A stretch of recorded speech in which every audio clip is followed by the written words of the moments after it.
LBC, this is Chris Moore, your children's director, and this is What's Crackin' with Chris, where I'm going to give you an update on upcoming events around the church and give you a sneak peek on the sermon this Sunday. But first things first, let's talk about 3 events that are happening at church coming up this month.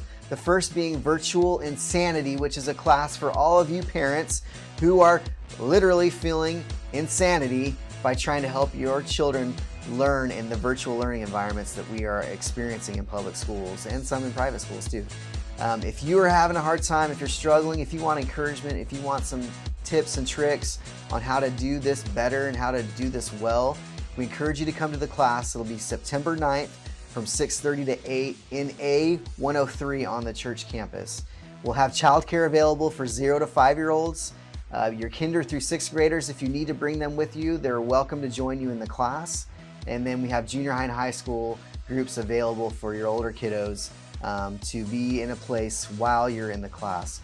So we encourage you to register online on our website at laurelglen.org so you can reserve your spot for this really cool and fun class that we're going to have next Wednesday, September 9th. The second thing I want to tell you about is baptisms. We will be having baptisms in service on Sunday, September 20th. So if you are interested in being baptized, please contact the church office so that we can get you scheduled and so we can schedule some time to talk to you about why you want to be baptized and get you all dialed in so that you're ready to go. Remember, September 20th. And if you were scheduled to be baptized in the beginning of the year but were unable to, please call us so that we can schedule for this date if you are available and you want to do it on September 20th. And finally, women's Bible studies and the women's Precepts classes that are going to be occurring on Wednesday mornings and Wednesday evenings, and also another women's group that's going to meet on Thursday mornings. Those all start next week, starting September 9th.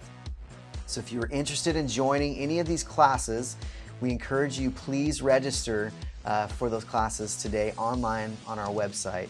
Also, if you have children that are in online virtual learning and you want them to be in class while you're in Bible studies on Wednesday mornings, we have a spot for them. We're doing a study hall type of format for those kiddos where they can log in and they can do their coursework here on campus while you are in Bible study. But we need to know how many kids because we're running out of spots and we want to make sure we have the people available to support that. So please register them today. And finally, the sermon. This Sunday will be Pastor Dave will be camping on a few different passages in the Bible, but mainly we'll be hanging out in 1 Corinthians chapter 12. And we're going to be talking about unity of mission, that all of us, if we are believers, if we are in Christ, that we have a mission and that we are there to glorify God. We are there to serve the church. We're there to use the gifts and skills and abilities that He has gifted us with to glorify Him and to serve the church. And also that the church is there to equip the saints to do the work of the ministry. So as a church, we are here to equip you to do the work that you're called to do out in the world, out in your family, and within the church. So it's going to be a really good message. It's going to be really encouraging. And it's a good reminder that no matter how we're gifted or skilled, we all have a place in the body of Christ. We are all part of the whole body, the whole church. So whether you're joining us online or you're joining us on person, we hope that if you're able to join us on person, please be here at church so you can get this message in person. So we will see you this Sunday. Have a great rest of your week and your Labor Day weekend, and we will see you all soon.